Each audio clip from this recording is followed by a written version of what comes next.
So All right, we're we have live. a quorum. Yes. Yeah. And we're live on So, all right, let's get started. We're going to, the Stage Act Committee is meeting this morning, February 14th, Valentine's Day, 11 a.m. at 111 Washington Avenue.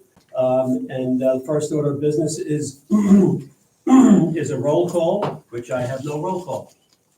Where's my sheet with the names on it? Didn't print. That page didn't print. I'm sorry. You want to just go around? We can go around. No, I'll call it out. Honorable William Reinhardt. Honorable Susan Rizzo. Here. Dave Riley, Commissioner, Division of Budget and Management. Here. Mike McLaughlin, Deputy County Executive. Present. Great, thank you. So we have a quorum and we are all set to go. First order of business is review the minutes of our meeting from December 11th, 2024. Has everybody had a chance to look at them? Do I have a motion to accept the minutes? Sue, thank you. Thank you. Second, Dave? Yep. All those in favor? Okay, any opposed? Carried unanimously. Okay, so we've got two projects that we'd like to present to the Stage Committee this morning. And I'll turn this over to Kevin Catalano and Tom Owens to talk about them. Kevin will talk about both of the projects. If there's any proprietary financial information that you would like to discuss, we will go into executive session, but otherwise, if we can stay in open session, all the better. So, Kev, you want to lead us off here? Sure, I think I'm gonna have Tom just read the resolution so everybody understands what we're looking to, why we're here, and then we'll go into the packets themselves. So in each packet, there's two resolutions, most of which I'll cover applies to both. The county in 2022 passed a local law called the Stage Act, which was to establish a sustainable technology and green energy plan. That's what the Stage Act stands for, under their Climate Leadership and Community Protection Act.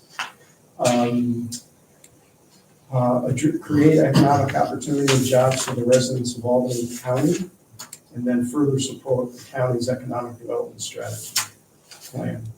And as part of the Stage Act, the Albany County Alliance is specifically designated as the administrator of the program, the Stage Grant Program. And as a result, they have certain roles that are codified in the law, which is they put out the application, they review the application, they score it at the staff level. The Advanced Albany County Alliance Board reviews that and recommends which applications actually get to the Stage Committee, which is this body. And then the Stage Committee actually makes the funding determinations and the final approval of the applications that come before it. So there are two applications today that are before this body, Phillips, and then the second one is NSH USA Corporation. I'll have Kevin go through the specifics of each, but there's two principal findings in each resolution. One is an awarding, if the body chooses to do that. And then just prior to that, in these resolutions is a secret determination. We're a government entity, so we need to make a secret determination. In the first Phillips, the staff has gone through the EAF forms, which are part of your package, and they're executed. It's determined to be a type 2, which requires no further action, and that's part of the resolution. In the second resolution, it was an unlisted action, but the Village of Manan's Village Board was the lead agency. They've made a secret determination, and our resolution concurs with that secret determination.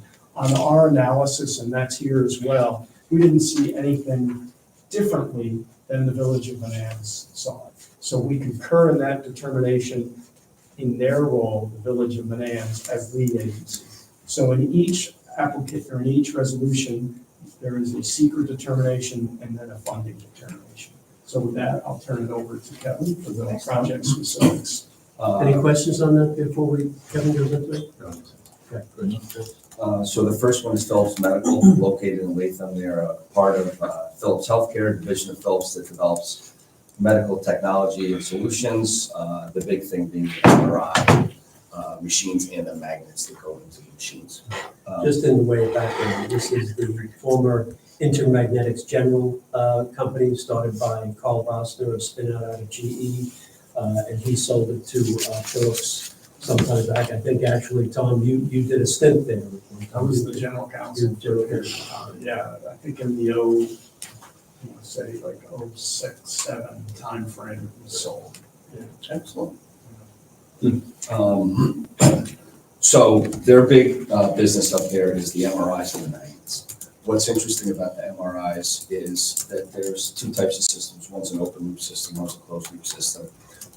Philips has a closed loop system that reduces the amount of helium, which is an incredibly hard gas to capture and an even harder one to pull out of the air. So theirs uses, for a full lifetime of an MRI, their machine uses about 2 units of helium. I can't remember if it's gallons or liters or pounds, but theirs uses about 2 units, where an average MRI machine can use well over 500 units, meaning that somebody has to go in and refill the helium in the MRI machine. So Philips is the leading, they're leading that leaps and bounds over the competitors, but that is one of the gases that is incredibly hard to locate. It typically comes out of oil and gas exploration. So when you pull out natural gas, 0.3% up to 7% can be helium, and then they have to extract it through their very expensive process, very energy intense process, but that's how that got to stage. So when we look at the scoring matrix on page 15, it does exceed the 15 that is required. Is it consistent with the county's economic development strategy? Absolutely. The economic development strategy calls for the healthcare and health sciences area, and this is true pure manufacturing. We're looking at retaining and expanding the employee base over the next 5 years. The level of investment is going to be in excess of 15 million. We have 14 here, but in speaking with the team there, it's going to be well over 15 million. And there is some power issues, and that is consistent across New York State right now, of companies being able to have the required power they need to operate. So all very consistent in what we're trying to do here at the county level through the Alliance. We discussed the helium. If we go to the economic impact statement, which starts on page 17, 18, I'd like to draw your attention to 2 specific pages, page 24. When we, or 23 and 24, when we look at the economic impact analysis, this project has a one-time benefit to the county of approximately just shy of $14 million, and that's through the renovation and study stage. And then once we look at Philips having power and being able to maintain current employee levels and expand, we're looking at an economic impact exceeding $58 million a year, and that is in perpetuity as long as those employees stay on. So soon, when we talk about investments in companies in the area, what are we getting back? This one, over a 10-year period, we could be exceeding $500 million, and most of that is salaries that come out of Philips and the multiplier of those salaries. So everything really makes sense. We've reviewed the seeker. This was one that we did in-house. There was an attachment to your packets. Yeah, it's a separate thing. It is consistent with, I went through the books. New York State does an excellent job in giving everybody, in providing a step-by-step book on how to do an analysis on the seeker. I did that. I had a few questions for Tom, had a few questions for the applicant, but we do believe it's a negative declaration. If anybody has any questions on Philips, I'm happy to address them. And if not, we can go into NSH if everybody's comfortable. I just have one comment on page 32. If you can just appease me and add a 0, this is 15,510. It's on the controller. Just Oh, No, good catch, good yep, catch. okay, good catch. Yep, we'll have that updated. other than that. Okay. Well, why wouldn't we just vote on the resolution? Oh, actually, that we can, I was Yeah, thinking we did. certainly. If you wanted to know anything more about Phillips. If we could get a first. Controller Rizzo. Second. Second. from the County Executive's designee. All those in favor? Aye. Any opposed? Phillips is passed unanimously. Okay, the next one is MSH USA, formerly Simmons Machine Tools. We all knew them, they're down in Nan's. They have a great facility down there, they expanded a few years ago, they're looking at another expansion, 18,000 square feet of true, this is true, state-of-the-art manufacturing. They work with students out of Hudson Valley the day they register, so that they can spend 2 years working with them through the programs at Hudson Valley and through coming into NSH, for a few hours a day or a week to understand what they're doing. This is the type of company that we really want to see stay here. When we look at the background, what do they do? Simmons Machine Tools makes the machines that makes the parts for mostly rail and public transportation.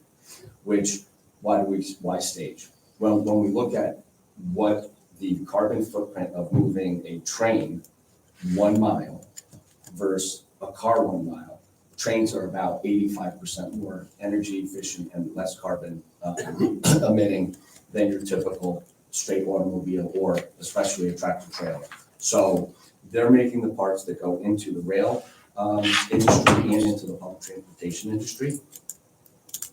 What's interesting about this one is because they're a German company, Niles, Simmons, something that starts with an H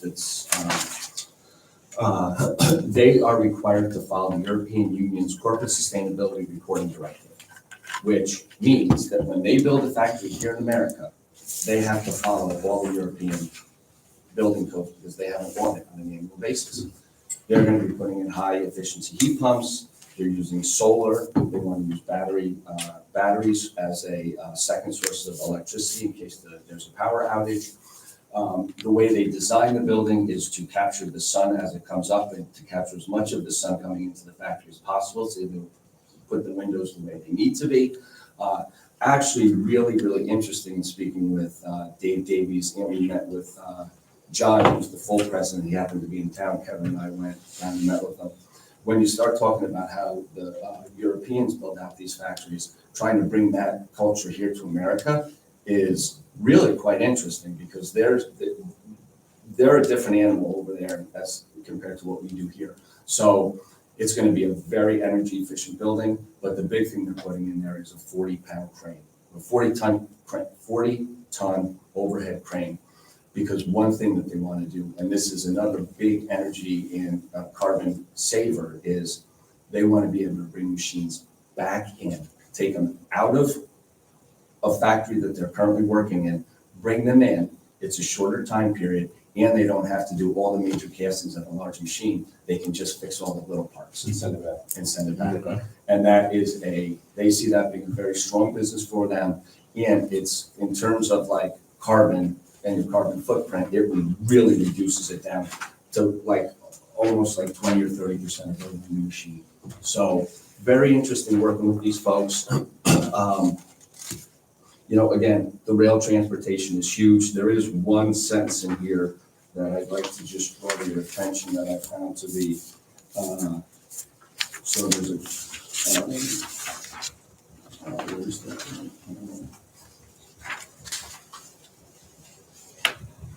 Yeah, so they're going to be using heat pumps for heating, ventilation, humidity control be utilized. The roof will be a standing seam to allow for solar panels. Windows along the south side and west side of the facility will allow natural light. So, they are doing everything they can to really grow this. But the interesting thing is the reuse of machines, Mike, that we were just talking about as part of the sustainable manufacturing program reduces carbon emissions by as much as 22 tons per machine.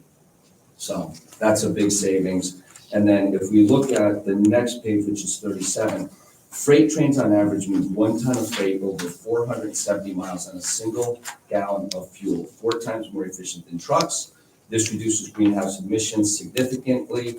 And then there is work on hybrid diesel electric locomotives that should be starting to see around 2030. They're looking to capitalize on that too. So currently have 22 employees. They're looking to add 15 over the next, once the project is done, it'll be a 2-year period. They meet the scoring matrix, which is on page 46. Again, advanced manufacturing absolutely is consistent with the economic development strategy of the county. Job retention and creation. Currently 122 employees at the state-of-the-art factory, and they're looking to add 15 new. And again, these are, when we were talking with them, they've had an employee there for like 60 years. Once you start there, they take such good care of you, very little turnover, very few people leave. And I don't think there's too many companies we can look at anywhere that says, we've had an employee for 60 years. So very impressive. Albany County, Albany County. We had a party today for somebody for 40 years. 40. 40. Wow, that's terrific. Level of investment's gonna be just around 10 million, although if you look to the previous few years, they did buy the piece of property, they had to raise the building, there's some environmental, so they have another 6 already spent into the project. But the build is gonna be about a $9 to $10 million project. And,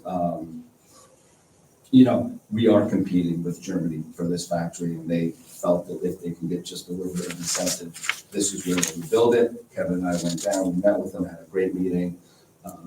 And we feel that this is a really good investment. If we go to the economic impact statement, again, I'd like to draw your attention to page 54. The one shot in the arm during the construction phase is about a $3,400,000 economic benefit to the county. And then if we look at page 55, we're looking at just under 9 million annually, and that is, again, the salaries and benefits paid to the employees of the company, and there's a great multiplier effect as we increase employment in Albany County through the stage program. So this one's, not as great as Phillips, but bigger than most. So you're looking at for an $800,000 investment, $900,000 investment. We're looking at over $9 million in economic benefit to the county annually. Is there union jobs? These are not. We have a packet that we're looking at for one of our other programs. It's a nice union shop that we're looking to support hopefully in the next few weeks, but this is not. So was Germany a union job? That is an excellent question. I do not Oh, know. I thought you said it was. That's fine. Oh, I don't know. I thought you said that Germany was a union. No, EU, I think Kevin said. Oh, yeah, European Union, sorry. Yeah, that just mean the economic union that they have, they're part of the EU standards. One question, just, and not a huge deal, just I didn't see it in here. Does this incorporate a rail spur directly off so they can pull like the locomotives in? I know there's train tracks right there, but. National Rail. He mentioned big trucks with They got a crane. flags. Yeah, they got a crane of that size. I don't know, if they have I know they have rail on it. I'm not sure if it's connected to anything. Okay. Because they basically deal with the wheel sets. They machine these wheel sets so that they meet the specifications that they need to. But that's a good question. I don't know if they're, I was just thinking about when you said bringing in the full Yeah. locomotives for refit. Yeah, when we were down visiting, they talked about there's a piece of equipment being moved, and it's gonna be like 2 trucks, all the transport, oversized load. They're using professionals to move these pieces of equipment, like, they're on the same side of are they on the same side of 787 as the rail line, or are they on the other side? Yes. no, the tracks are up behind them. Yeah, they may be a spur line. It was just a curiosity. Yeah, it's a good They know question. their business better than I do, but. They really remade that strip, because that's Yeah. a very nice facility, and that strip of Manans was kind of, it's seen better days. That facility is very nice. And they took down a building that was, past its useful life. Yeah, That was yeah. a Joe Clark building, Yeah. so they tore that down. Bonanza is doing a great job. I mean, they are Oh, they're going one of back. the more business-friendly, Yeah. municipalities. The that we've dealt with, from Regeneron to Mailworks to now the Simmons, this new, Meg Grenier, the former mayor, was great, but this new fellow, Brian Marsh, is also doing a great job there. He's a new mayor. Yeah, he's been a little. He's been at all the meetings. Yeah. He's attended every meeting I've been at, Yeah. NSH, that's how engaged he is, so. Right. If anybody has any further questions, I'm happy to answer them. If not, we could ask Tom to just go over the resolution one last time.